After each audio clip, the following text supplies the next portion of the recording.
अस्सलामुअलैकुम, कैसे आप सब लोग। अल्हम्दुलिल्लाह मैं बिल्कुल खैरियत से हूँ और आप सबकी खैरियत के लिए दिल से दुआ हूँ। तो आप सबका खुशामदीद एक नई वीडियो में। और अभी मैं यहाँ पे ये जो है लोकेशन जो मैंने चेंज की है वो इस वजह से क्योंकि मेरा जो है ना सर्दियाँ बहुत ज़्यादा थी, धूप नहीं निकल रही थी, मेरा कलर जो है ना बड़ा ख़राब हो गया था। और मुझे पता है कि अगर धूप हो ना तो मेरा चेहरा जो है ना वो ग्लो करने लग जाता है। तो मैंने कहा इतने दिनों से मेरा जो है ना सारा रंग जो है ना वो भी ब्लैक हो गया। मैंने कहा आज धूप भी सेकती हूँ तो और साथ साथ खाना भी पक जाएगा और धूप के साथ साथ मेरे जो से ये है ना गालें वो भी ग्लो करने लग जाएंगी। तो मैंने कहा ये जगह जो है ना वो बेस्ट रहेगी, साथ साथ खाना भी पक जाएगा। खाना बनाना भी शुरू करते हैं। और दूसरा ये जो आग है ना, मुझे पता है इसने मुझे बड़ा जलील करना है क्योंकि धूप के मारे मैं यहाँ पे तो आ गई हूँ, लेकिन इस चूल्हे में मुझसे कोई नहीं जलनी आग। कह रहे चलो ये है, आंखें जो है सूजी भी होंगी, मुंह यहाँ से लाल होगा, पता नहीं कैसी शक्ल बनेगी मेरी। अभी कढ़ाई जो है वो मैंने ऊपर रख दी है।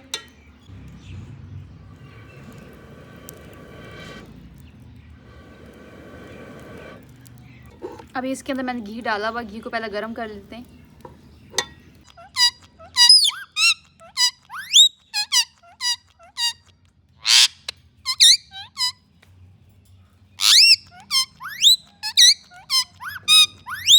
और मैंने कहा था कलर मेरा ग्लो करेगा, वो मेरी आंखें चंदी आ गई है। एक ऊपर से सूरज पड़ा, दूसरा धुआं, और घी भी साथ साथ गर्म हो गया। इसमें डाल दें प्याज।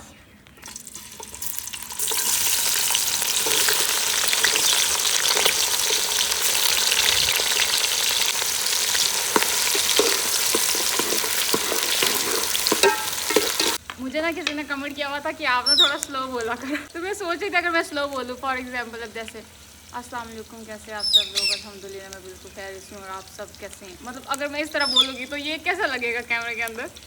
इधर प्याज सुनहरी हो गया, इसमें डालेंगे अदरक लहसुन का पेस्ट।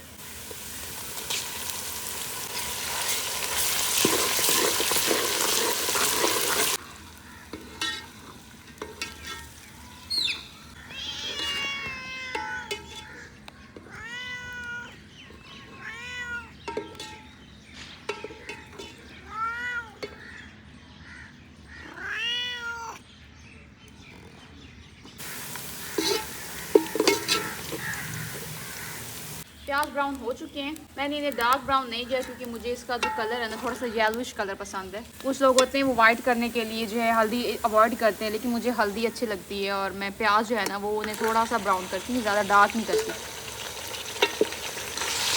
पहले चिकन डाल के इसे फ्राई कर लेते हैं।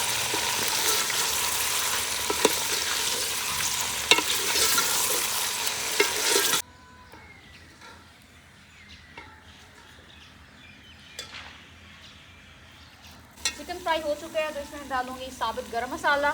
यहाँ पे मेरे पास है तेज़पात, दालचीनी, काली इलायची और यहाँ पे है जी बादियान के फूल, ज़ीरा और काली मिर्च। इन्हें मैं घी के अंदर ही डाल दूँ ताकि इनकी खुशबू जो है ना वो अच्छी आएगी। अब मैं इसमें डालूँगी टमाटर।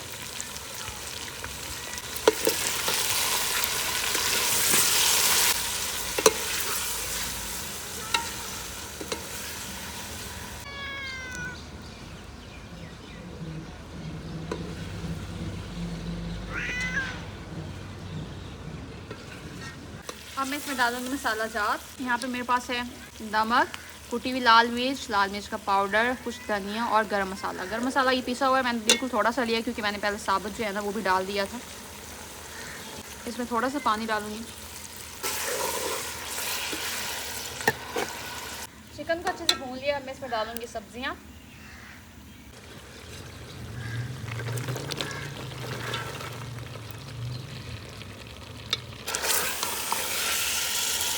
इसमें चिकन के अलावा मैंने सब्जियां डाली हैं आलू, गाजर, मटर और थोड़ी सी जो मूली है ना वो भी इसके अंदर मैंने डाली क्योंकि मुझे तो बड़ी पसंद है। सब्जियों के अंदर मैं बिल्कुल थोड़ा सा पानी डालूंगी ताकि ये तकरीबन 80% तक जो है ना यहीं पे गल जाए। बाकी जो 20% है वो दम के अंदर गल जाएंगी, तो इससे पानी बिल्कुल थोड़ा सा अंदर डालना है।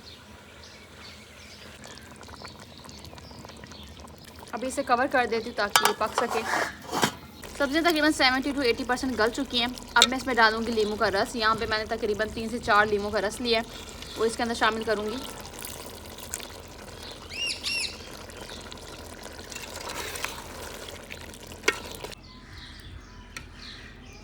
अब मैं इसमें डालूंगी चावलों के लिए पानी।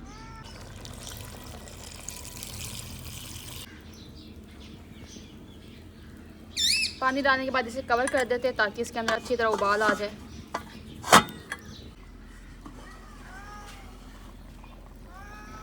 पानी जो है वो उबल चुका है। अब मैं इसमें डालूँगी चावल। इन्हें मैंने धोने के बाद तकरीबन आधे घंटे के लिए भिगो के रखा था।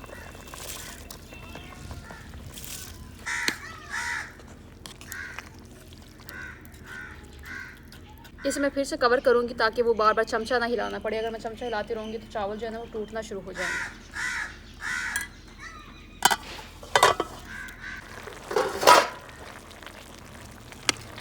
चावलों का पानी जो है वो ड्राई हो चुका है।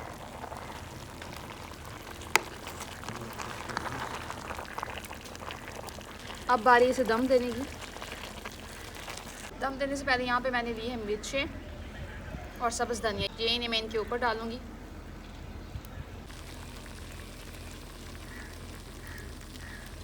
और ये ढक्कन को मैंने रुमाल से कवर कर लिया। इसे इसके ऊपर रख दूँगी और लकड़ियाँ जो मैं पीछे निकालूँगी क्योंकि हमें सिर्फ अंगारों की ज़रूरत है।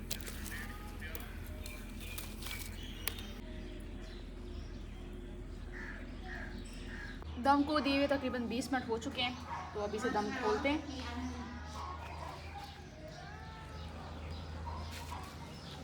बिस्मिल्लाहिर्रहमानिर्रहीम।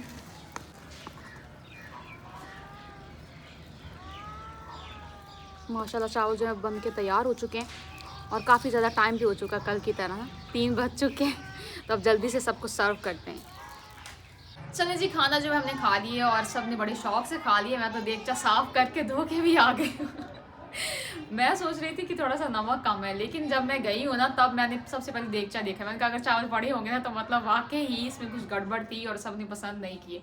लेकिन मैं गई हूँ ना तो मुझे ये सोचने का मौका ही नहीं मिला क्योंकि वो जो है ना पहले से कढ़ाई जो है ना वो साफ़ हो चुकी थी। अभी सारे बर्तन वगैरह मैंने धो लिए क्योंकि भाभी जो है वो अपने मायके गई हुई हैं, तो थोड़े से काम जो है ना वो ज़्यादा हो गए क्योंकि पहले हम मिल बांट के करते थे और अब जो है वो काम मुझे करना पड़े। लेकिन ये ना चलता रहता है क्योंकि मैं ज़ाहिर है जब मैं जाती हूँ तो उस वक्त उनके ऊपर भी बहुत ज़्यादा बर्डन आ जाता है कामों का, तो इस तरह ना ये चलता रहता है। ये तो मज़ा होता है एक जॉइंट फैमिली का। इसके अलावा ना मुझे एक दो मेरी हर वीडियो के नीचे कमेंट्स आते रहते हैं कि किरण ने जो है ना स्टडी जो है ना वो छोड़ दी है, बल्कि वो क्वेश्चन पूछते मतलब नीचे ना क्वेश्चन मार्क लगा के कहते हैं कि आपने स्टडी क्यों छोड़ी है। तो ऐसा कुछ नहीं है। अभी मेरे पेपर हुए हैं, अभी मैं क्लासेस में लेके आई हूँ, तो स्टडी तो अल्लाह ना करे मैं छोड़ूं क्योंकि स्टडी इंशाल्लाह मैंने कंप्लीट करनी है। बहुत ज़्यादा ज़रूरी है एक पढ़ना। और दूसरा मैंने शादी से पहले वादा करवाया था, सिर्फ मैंने नहीं मेरे घर के हर बंदे ने इनसे वादा करवाया था। मम्मा ने पहले ना बाकी पूरे घर वालों से कहा कि ना मेरी बेटी ने पढ़ना है, अगर आप लोगों को पढ़ाई से एतराज़ नहीं ना तो फिर हम रिश्ता कर लेंगे। सब ने कहा कि नहीं हमें कोई एतराज़ नहीं है, हम मतलब हमें भी शौक है कि हमारी बहू जो है वो पढ़ी लिखी हो। लेकिन मम्मा ने कहा कि भाई जिससे मेरी बेटी की शादी होनी है ना उसकी रजामंदी बहुत ज़्यादा ज़रूरी है। तो जब इनसे जो बात की थी ना वो मेरा 2 साल से छोटा भाई है ना रफ़ी, उसने कहा था कि मेरी बहन को बहुत ज़्यादा पढ़ने का शौक है, तो आपने उसके मतलब ड्रीम्स पूरे करेंगे, आप उसका ख्याल रखेंगे या नहीं। तो इन्होंने पूछा था तुम्हारी बहन क्या बनना चाहती है, वो जो भी बनना चाहती है ना मैं उसे फुल सपोर्ट करूँगा और स्टडी इंशाल्लाह मैंने कंप्लीट करनी है। दूसरा मुझे ना एक कमेंट्स आते रहते हैं कि ना इतना एजुकेटेड होने का या ऐसे पढ़ने लिखने का क्या फ़ायदा जब एंड पे घर के ही काम करने होते हैं। ये ना 2 तरह के कमेंट्स आते हैं। एक जो होता है मतलब मेरी साइड भी होता है कि किरण जैसी पढ़ी लिखी है, अभी भी स्टडी कर रही है, लेकिन फिर भी मतलब उसे घर के कामों में लगा दिया है, उसे तो पढ़ाई का मौका देना चाहिए था। एक इस तरह के कमेंट्स करते हैं और कुछ इस तरह के कमेंट्स करते हैं कि जैसे मतलब थोड़ा जैसे मेल डोमिनेट सोसाइटी जो होते हैं ना वो जो उनका माइंड सेट होता है वो इस तरह कमेंट्स कर रहे होते हैं कि मतलब अच्छा सारा दिन वेली होती है, घर के काम कौन से ही घर के काम कर लेती है और मतलब पढ़ी लिखी है तो ऐसे थोड़ा गुरूर करती है, या इस तरह की चीज़ें होती हैं। तो मतलब मुझे ये नहीं समझ आती। एक तो पहली बात ये घर के काम करना कोई बुरी बात नहीं है, मतलब जैसे हम सोसाइटी में रह रहे हैं ना तो औरत का फ़र्ज़ है। अगर हम मतलब रिलीजियस साइड से भी देखें ना तो औरत पे ये जिम्मेदारी आती है और ये कोई छोटा काम नहीं, ये कोई ऐसा काम नहीं है कि हम ना ये सोचते हैं कि अगर औरत घर में है ना मतलब घर के काम करी तो वो वेली है, ये टैग लगाया जाता है। पहले जी पूछा जाता है बच्चे हो ना तो उनसे पूछा जाता है अच्छा भी आपकी मम्मा क्या करती हैं, बच्चे ने कह दिया हाउस वाइफ हैं, तो अगले बंदे के दिमाग में यही आ गया अच्छा चलो वेली है ठीक है घर में ही रहती है। मतलब मुझे समझ नहीं आता वो मतलब जॉब जो जाते हैं वो जॉब करके वापस आ जाते हैं, लेकिन जो घर में होती है ना वेली औरत उसके काम नहीं खत्म होते बेचारी के। और मेरा ये हमेशा से मेरा सोसाइटी के साथ ये थोड़ा सा रहा है कि इन्हें ये समझना चाहिए कि अगर औरत काम कर रही है उसका फ़र्ज़ है, आदमी कमा रहा है वो उसका फ़र्ज़ है। तो दोनों जो है ना एक दूसरे के ऊपर एहसान नहीं जता सकते कि मैं मतलब कमा के ला रहा हूँ या मैं घर के काम कर रही हूँ, ये दोनों के फ़र्ज़ हैं। अगर औरत घर के काम करके वेली है ना, तो फिर आदमी भी कमा के वेला ही है, उसे भी उसी कैटेगरी में आना चाहिए, क्योंकि ये दोनों का कमाना जो है मर्द का फ़र्ज़ है और घर के काम औरत का फ़र्ज़ है। दूसरा ये है कि एक दूसरे को सपोर्ट कर देते हैं, तो इसमें कोई हर्ज नहीं है। और पढ़े लिखे होने का मतलब ये नहीं है कि अब आप अपनी जिम्मेदारी से जो है ना हट जाओ। अब फॉर एग्जांपल मैं जॉब नहीं कर रही हूँ, अभी मेरी स्टडी चल रही है, तो ये घर के काम तो मेरे फ़र्ज़ है ना। अगर वो सदाकत मेरी हेल्प करते हैं तो वो हेल्प कर रहे हैं। अगर फाइनेंशियली कंडीशन में मैं कोई उनका साथ देती हूँ तो ये उनकी हेल्प होगी, क्योंकि मेरा फ़र्ज़ नहीं है कमाना और उनका फ़र्ज़ घर के काम करना नहीं है।